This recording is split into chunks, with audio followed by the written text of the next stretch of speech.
ओम मंगला गौरी देवी नमः। जय माता दी भक्तों। श्रावण मास का प्रत्येक मंगलवार माता मंगला गौरी की पूजा और व्रत के लिए अत्यंत पावन माना जाता है।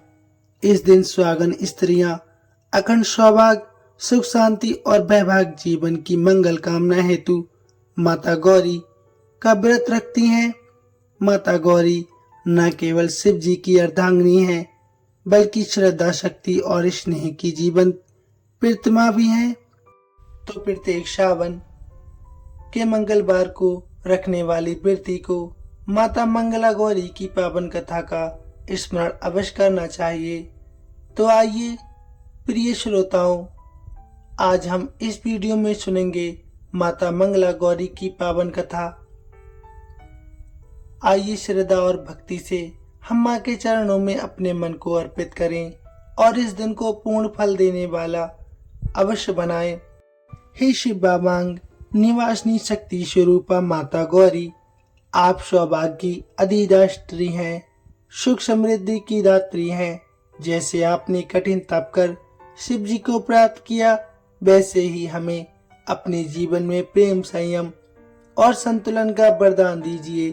हे मंगला माता, आपके व्रत से जीवन में मंगल ही मंगल होता है। कृपया हमारे समस्त दुख दर्द हर लीजिए और हमें अखंड सौभाग्य, परिवार का सुख और भक्ति का मार्ग प्रदान कर दीजिए। हे माँ, यदि पूजा में कोई त्रुटि, वाणी में कोई अशुद्धि या ध्यान में कोई चूक हो जाए तो कृपया करके हमें क्षमा कर दीजिए। आपकी करुणा और आपकी कृपा से ही हमारा सबसे बड़ा बल है। सभी प्रेम से बोलिए, माता मंगला गौरी की जय, शिव शक्ति की जय।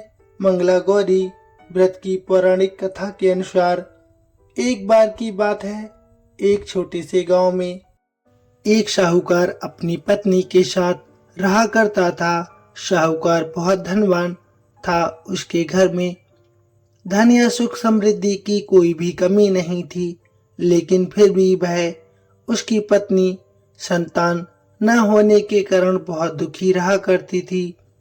संतान की कमी उन्हें हमेशा कचोटती रहती थी।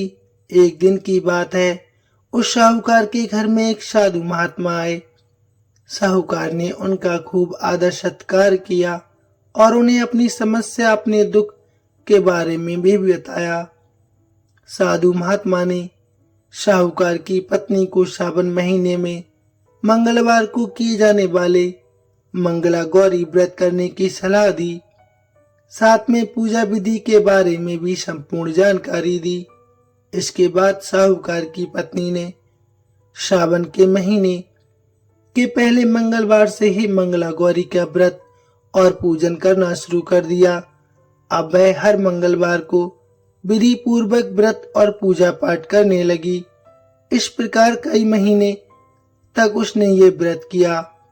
एक दिन उसकी भक्ति से प्रसन्न होकर माता पार्वती ने भगवान शिव से साहूकार और उसकी पत्नी को संतान प्राप्ति का वरदान देने के लिए कहा। साहूकार को उसी रात स्वप्न में एक दिव्य शक्ति ने दर्शन देकर कहा, हे साहूकार, एक आम के पेड़ के नीचे भगवान गणेश की मूर्ति विराजमान है। तुम उस पेड़ से आम तोड़कर अपनी पत्नी को खिला देना, इससे तुम्हें संतान की प्राप्ति का सुख अवश्य मिलेगा। साहूकार ने अगले दिन सुबह उठकर अपनी पत्नी को इस सपने के बारे में बताया और वह उस आम के पेड़ को ढूंढने निकल पड़ा। बहुत देर तक ढूंढने के बाद आखिरकार साहूकार को वह आम का पेड़ मिला जहां भगवान गणेश की मूर्ति विराजमान थी। उसने आम तोड़ने के लिए उस पेड़ पर पत्थर मारना शुरू कर दिया।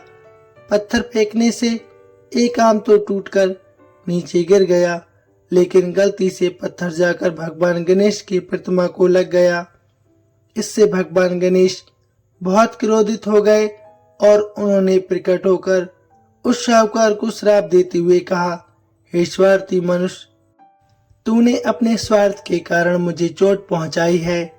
तुझे माँ पार्वती की कृपा से संतान की प्राप्ति तो होगी, लेकिन उसकी मृत्यु 21 वर्ष की आयु में हो जाएगी। ये सुनकर साहूकार बहुत घबरा गया और वह वापस घर चला गया।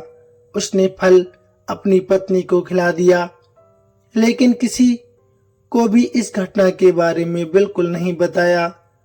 कुछ दिन बाद भगवान शिव और माता पार्वती के आशीर्वाद से साहूकार और उसकी पत्नी को पुत्र की प्राप्ति हो गई, जिससे उन दोनों के जीवन में बहुत खुशियां आ गईं। लेकिन साहूकार साथ में इस बात को मन ही मन में चिंतित करने लगा कि उसका पुत्र अल्पायु ही होगा। देखते देखते समय बीतने पर वह बालक 20 वर्ष का हो गया और व्यापार में अपने पिता का हाथ भी बटाने लगा। एक दिन घर लौटते समय साहूकार पेड़ की छांव में तालाब किनारे बैठकर अपने पुत्र के साथ भोजन करने लगा। तभी वहां पर कमला और मंगला नामक 2 कन्याएं कपड़े धोने के लिए आईं और कपड़े धोते हुए आपस में बात करने लगीं। कमला ने मंगला से कहा कि बहन, मैंने इस सावन मास में प्रत्येक मंगलवार को मंगला गौरी व्रत रखने का निश्चय किया है। तुम भी माता पार्वती को समर्पित ये व्रत अवश्य करना। इससे माता पार्वती प्रसन्न होती हैं और उनकी कृपा दृष्टि भी अपने भक्तों पर बनी रहती है। इस व्रत को करने से मनोवांछित वर और अखंड सौभाग्य की प्राप्ति भी होती है। कमला की बात सुनकर मंगला भी इस व्रत को करने के लिए तैयार हो गई। दूसरी ओर साहूकार ने उन दोनों कन्याओं के बीच जब ये बात को पूरा सुन लिया और अपने मन में ये सोचने लगा, क्यों न कन्या मंगला गौरी व्रत करती है, इससे इसे अखंड सौभाग्य की प्राप्ति होती है। तब तो ये मेरे पुत्र के लिए योग्य वधू साबित होगी। ऐसा सोचकर वह दोनों के विवाह का प्रस्ताव कन्या के पिता के पास लेकर गया। साहूकार के गांव में प्रतिष्ठा और मान होने के कारण कमला के पिता अपनी पुत्री का विवाह साहूकार के लड़के से करवा देते हैं। विवाह के बाद भी कमला विधि पूर्वक मंगला गौरी का व्रत रखना जारी रखती है। उसके बाद इस भक्ति भाव से प्रसन्न होकर एक दिन माता पार्वती उसे स्वप्न में दर्शन देती हैं और कहती हैं, बेटी, मैं तुम्हारी भक्ति से अत्यंत प्रसन्न हूँ, इसलिए तुम्हें अखंड सौभाग्य का वरदान भी देती हूँ। लेकिन तुम्हारा पति अल्पायु है, इसलिए अगले महीने मंगलवार के दिन एक सांप तुम्हारे पति के प्राण लेने आएगा। तुम उसके लिए एक प्याले में मीठा दूध रख देना और इसके पास एक खाली मटका भी रख देना। सांप दूध पीकर उस मटके में चला जाएगा, तब तुम उस मटके को ऊपर से कपड़े से ढक देना। अगले मंगलवार को कमला ने माता पार्वती की बात मानकर एक प्याले में मीठा दूध रख दिया और पास में एक मटकी भी रख दी। सांप ने आकर दूध पिया और मटके में जाकर बैठ गया। कमला ने उस मटके पर कपड़ा बांधकर उसे जंगल में रख दिया। माता पार्वती की कृपा से कमला के पति के प्राण बच गए। इस प्रकार मंगला गौरी व्रत के पुण्य फल से साहूकार का वह पुत्र श्राप मुक्त हो गया। जब कमला ने घर में सबको इस चमत्कारी व्रत के बारे में बताया, तब सभी आश्चर्यचकित रह गए। उसके बाद साहूकार और उसकी पत्नी ने अपने पुत्र और पुत्र वधू को आशीर्वाद दिया और फिर पूरा परिवार सुखपूर्वक जीवन बिताने लगा। आइए भक्तों, आप सुनते हैं मंगला गौरी की दूसरी कथा। एक समय की बात है, एक शहर में धर्मपाल नाम का एक व्यापारी रहता था। उसकी पत्नी बहुत खूबसूरत थी और इसके पास भी काफी संपत्ति थी, लेकिन उनके कोई संतान नहीं होने के कारण वे काफी दुखी रहा करते थे। भगवान की कृपा से उन्हें एक पुत्र की प्राप्ति हुई, लेकिन वह अल्पायु मात्र 6 वर्ष का था। 6 वर्ष की आयु में उसे सांप काटने का श्राप भी लगा था। संयोगवश उसकी शादी 16 वर्ष से पहले ही एक युवती से हो गई। वह युवती माता मंगला गौरी का व्रत किया करती थी। 16 वर्ष की परिणाम स्वरूप उसने अपनी पुत्री के लिए एक ऐसे सुखी जीवन का आशीर्वाद प्राप्त किया था, जिसके कारण वह कभी भी विधवा नहीं हो सकती थी। इस कारण धर्मपाल के पुत्र की आयु 100 साल की हो गई।